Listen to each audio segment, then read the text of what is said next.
안녕하세요, 유유자덕입니다. 오늘은 지난 5월에 상해 자전거 박람회를 갔다 온 영상인데, 사실 이거를 안 올리고 그냥 있었거든요. 근데 요즘에 하도 뭐 한국 자전거 시장이 너무 어렵다 막 이런 얘기를 너무 많이 들어가지고 중국 자전거 시장하고 좀 비교를 하면서 제가 요즘에 느끼고 있는 그런 거를 좀 한번 이야기를 같이 한번 해볼까 싶어요. 뭐 제가 생각하는 게 정답은 아니지만 저도 자덕이자 또 자덕 유튜버이자 요즘에는 또 이제 자덕 업자가 되지 않았습니까? 업계 관계자까지 돼버리는 바람에 조금 더 여러 가지 다양한 관점에서 이야기를 좀 해볼 수 있을 것 같아요. 그래서 어쨌든 상해 자전거 박람회 보면서 같이 좀 한번 얘기를 좀 해보도록 하겠습니다. 대만하고는 완전 다르네. 업체도 많고 뭐 사람도 많고 다 좋은데 문제는 이제 이걸 언제 다 보냐 이거지. 아니 저기 끝이 안 보여. 끝이 안 보여. 저쪽으로도 또 있어. 와. 일단 지난번 대만 자전거 박람회 때도 굉장히 크고 부러웠었는데, 상해 자전거 박람회는 거기랑은 또 비교가 안 될 정도로 훨씬 더 크고 사람도 많고 참여하는 업체들이나 종류 이런 것도 훨씬 더 많았습니다. 여기가 이제 라메다 부스인데, 라메다는 그냥 지금 한국에 있는 거랑 다 똑같지. 아니야, 봐봐. 나 이거 계속 하자 그러는데 대표님이 별로래. 라메다 앰버서더를 하고 있는 더더마는 또 이제 여기서 마음에 드는 옷들이 있는데, 여기 있는 걸 다 수입하는 게 아니죠. 또 종류가 엄청나게 많아요. 여기 있는 걸 다 수입했다가는 진짜 비용이 장난 아닙니다. 이분이 라메다 대표님이에요. 라메다는 중국에서 지금 자전거 의류 1위일걸요? 판매량이? 근데 이렇게 또 와가지고 저희가 구경하고 있으니까 제품 하나씩 대표님이 설명해주고, 이거는 뭐 어떤 원단이고 뭐 어떠고 저쩌고 막 설명을 엄청 자세하게 해주시더라고요. 근데 이게 좀 중국 특징인 것 같아요. 제가 여기 말고도 이제 여러 업체들 다녀보면 중국에서는 대표님들이 뭐를 이렇게 설명하는데 주저함이 없고 굉장히 적극적이고 열심히 한다고 해야 되나? 그리고 그게 이제 약간 그 한국에서 사회생활 했던 저로서는 좀 어색한 거예요. 그게 그냥 담당자랑 얘기하면 될 것 같은데 자꾸 대표님이 나와가지고 이렇게 설명하고 이러니까. 그리고 작은 업체면 이해가 되는데 이렇게 큰 업체인데도, 작년에도 제가 락브로스 매장 갔을 때도 락브로스 대표님이 막 계속 안 놔주고 막 제품 하나하나 설명해주고 막 그러는 게 굉장히 좀 신선했는데, 여기도 이래요.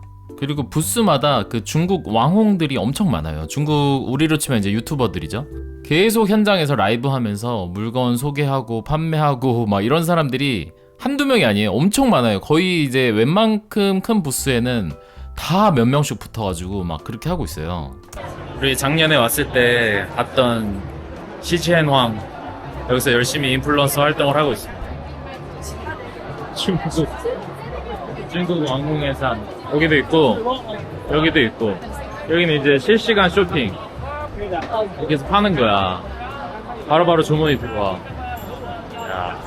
저도 뭐 공동구매 같은 거 많이 하기는 하지만 여기는 이제 라이브 커머스 이렇게 해서 하는 거죠. 우리나라도 라이브 커머스 많이 하는 것 같은데 저는 사실 라이브 커머스로 뭐 구입해 본 적은 없는데, 또 다른 카테고리 뭐 화장품이나 뭐 유아용품 이런 쪽에서는 또 라이브 커머스 많이 하는 것 같더라고요.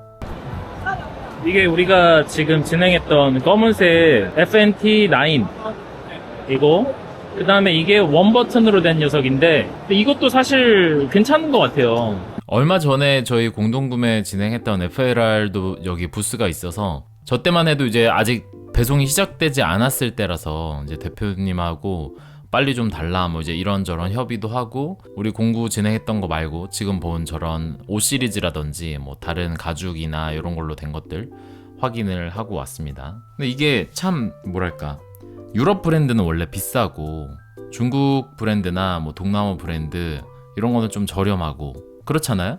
근데 중국 시장이 이제 워낙에 크고 이제 또 자전거 붐이 일고 이러니까 시장이 커지니까 유럽 브랜드에서도 이렇게 가성비 좋은 제품들이 중국 시장을 노리고 막 이렇게 들어가는 거예요. 이렇게 박람회 한다 그러면 이런 부스도 차리고 나와서 공격적으로 마케팅하고. 근데 우리나라에서 뭐 스포엑스나 이런 거 한다고 하면 이런 업체들 안 오잖아요. 참 그게 아쉽죠. 시장이 작다는 게. 그래서 요것도 내가 볼 땐 골프공처럼 돼 있네. 그치. 아, 이거 공기저항 공기 저항을 위한 거. 줄이는 거 아니야 오히려? 그래. 근데 그러다 보니까 한국 시장은 저희가 지금 이 신발도 수입을 한 거 아닙니까? 따지고 보면. 그러니까 저희가 일종의 수입사인 거죠. 그리고 얀테로분 고글은 이제 저희가 제조사고. 근데 제조사가 직접 소비자한테 제품을 파느냐, 수입사가 파느냐, 이거는 조금 달라요, 구조가.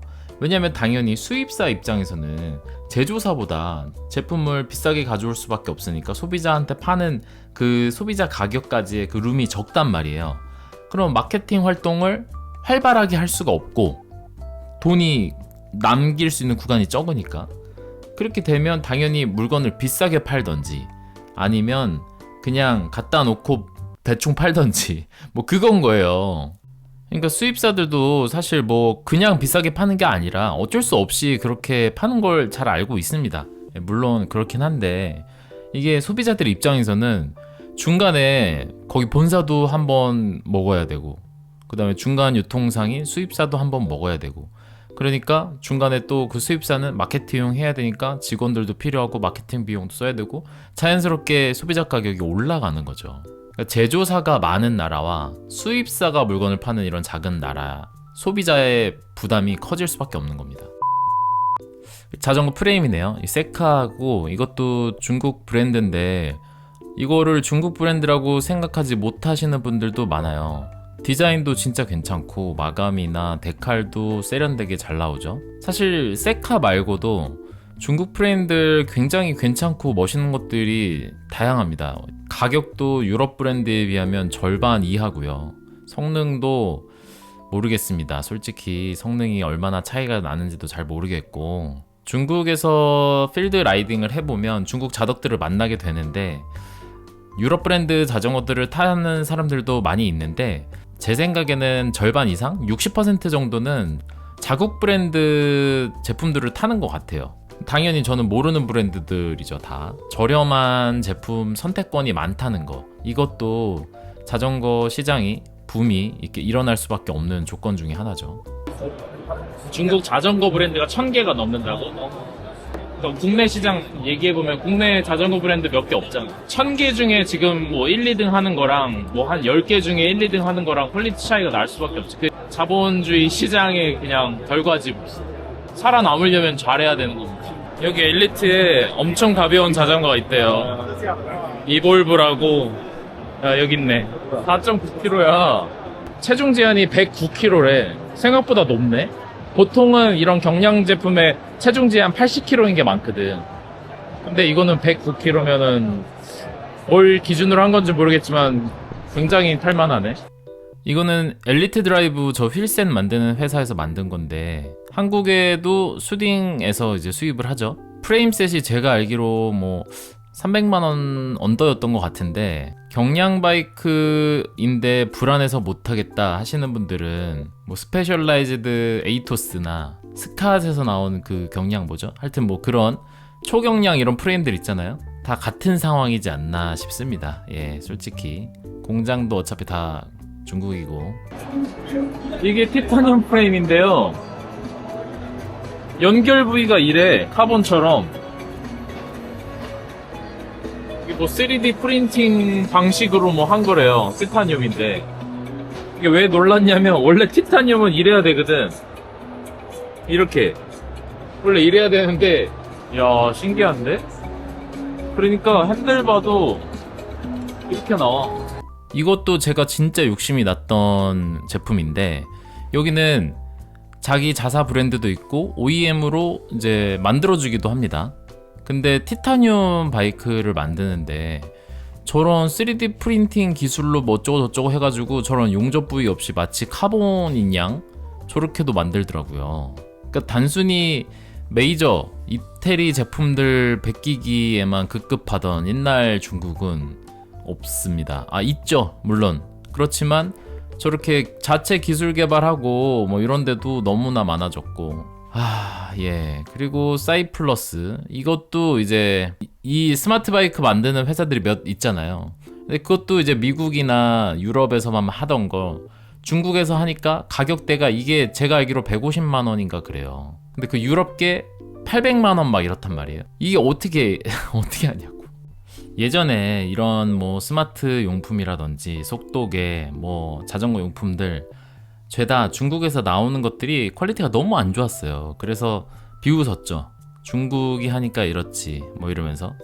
그러면서 여전히 이제 메이저 제품들 찬양을 했었는데, 이제 지금은 사실 그 갭이 없어지고 가격으로 인한 어떤 그런 경쟁력이 너무 강력해진 거죠. 그러니까 어느 날 하루아침에 그냥 되는 게 아니죠. 그 우리가 조롱했던 그 옛날 그 저퀄리티 그런 제품들이 있었기에 지금 이런 게 있는 거 아니겠습니까? 국내 제조사들 이제 어렵잖아요. 워낙에 자본도 없고 규모도 작기 때문에 뭔가 기술 개발하고 제품 개발할 여력이 잘 없는데, 그런 단계가 없으니까 당연히 지금 오늘날 중국의 이런 제품들처럼 경쟁력 있는 제품이 나올 수가 없는 겁니다. 유소년 축구가 없으면 성인 축구가 잘 안 되듯이 그 성장해야 되는 초기 단계가 필요한데 우리는 없잖아요. 그런 게 사실 다 그냥 수입하는 거 갖다가 팔기 바쁘고, 그러니까 소비자들한테 부담만 늘어나는 그 산업 구조기 때문에 돈을 많이 쓸 소비자가 있지 않는 한 하얀 곡선을 그릴 수밖에 없는 구조인 겁니다, 이게.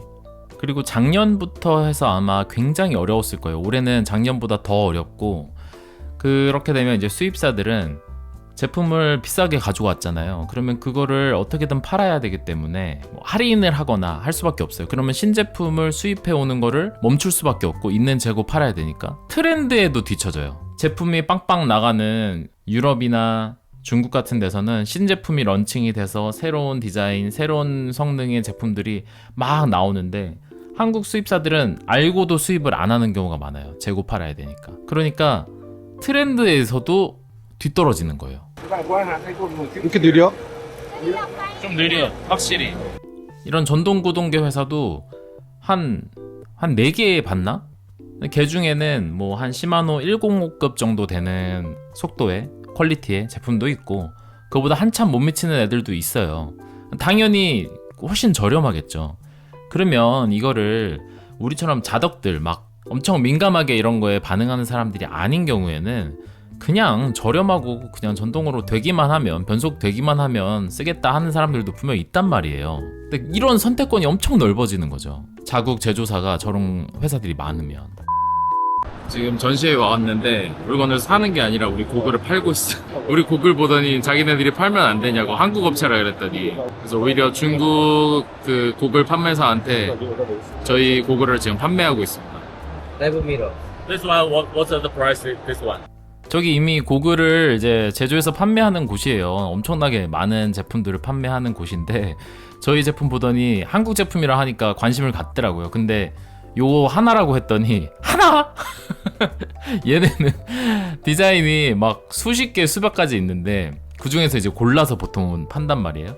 근데 우리 하나 있다 그러니까 이제 결론은 이제 성사가 안 됐습니다. 안 됐습니다만 이제 일단 이렇게 우리 쓰고 있는 거 보더니 관심 가졌다는 것만으로도 좀 또 희망을 봤어요. 그래서 저희 또 신제품이 7월 달에 나오거든요. 그것도 나오고 이렇게 좀 제품군이 많아지면 오히려 이렇게 중국으로 저희가 또 박람회 같은데 부스 열고 판매도 할 수 있는 또 그런 날이 또 오지 않겠습니까? 또 고글 제조사로서 열심히 한번 해보겠습니다. 그것도. 야, 대회 3일차인가 우리 오늘? 3일차지. 3일차인데 셔틀 처음 타보네. 중국 사람들도 한국 사람들처럼 그런 비싼 브랜드들 좋아해요. 그런 사람들도 많이 있는데, 그래도 많은 사람, 그보다 훨씬 더 많은 사람들이 저렴하게 선택할 수 있는 선택의 그런 폭이 있고, 훨씬 더 많은 사람들이 이제 그런 제품들을 사용하다 보니 그렇게 무리에 섞여서 이게 뭐 자덕생활 하거나 취미생활 할 때도 뭐 별로 거리낌이 없겠죠. 그런 소비자층을 가지고 있으니까 럭셔리 제품들도 나가는 거고. 근데 우리는 좀 기형적으로 반대로 돼 있잖아요. 그런 럭셔리 제품이 주를 이루고 저렴한 제품들을 타는 사람이 소수고, 그러니까 이게 거꾸로 돼 있으니까 시장이 성장하지 않는 것도 분명히 있는 것 같습니다. 그 밖에도 아까 말씀드렸던 제조사가 한국에 없기 때문에 일어날 수밖에 없는 그런 점점 가격이 올라가는 그런 산업 구조도 있고, 그 밖에도 뭐 국제정세나 환율 뭐 여러 가지 외부적인 요인도 있고, 내부적으로도 또 여러 가지 뭐 문제들이 있겠지만 중요한 건 문제가 있다는 건 알았으니 이제 그걸 해결하고 나가야 되지 않겠습니까? 그래서 저도 자전거 유튜버로서 어느 정도 여기에 대한 좀 기여를 하고 싶다는 생각이 있어요. 그래서 최근에도 어떻게 하면 좋을까 좀 고민을 하고 있고, 유통사로서도 이런 좀 저렴하고 가성비 있는 제품들 공급하려고 노력을 하고 있고, 유튜버로서도 이제 앞으로 더 그런 모습 보여드릴 수 있도록 노력하도록 하겠습니다. 제가 정말 다양한 취미를 하고 살아왔는데 진짜 자전거만큼 이렇게 오래 재밌게 하고 있는 취미 생활이 없어요. 자전거 진짜 재밌잖아요. 근데 이게 진짜 이렇게 좀 이렇게 하얀 곡선 그리지 않고 더 많은 사람들이 즐기고 할 수 있도록 다 같이 좀 이렇게 힘을 모아서 서로 이렇게 헐뜯지 말고 힘을 모아서 같이 분위기 좀 한번 만들어 가 보면 좋을 것 같습니다. 영상 봐주셔서 감사하고, 또 이런 거에 대한 의견이 있으신 분들은 자유롭게 밑에 댓글 남겨주시면 좋을 것 같습니다. 감사합니다. 유유자덕이었습니다.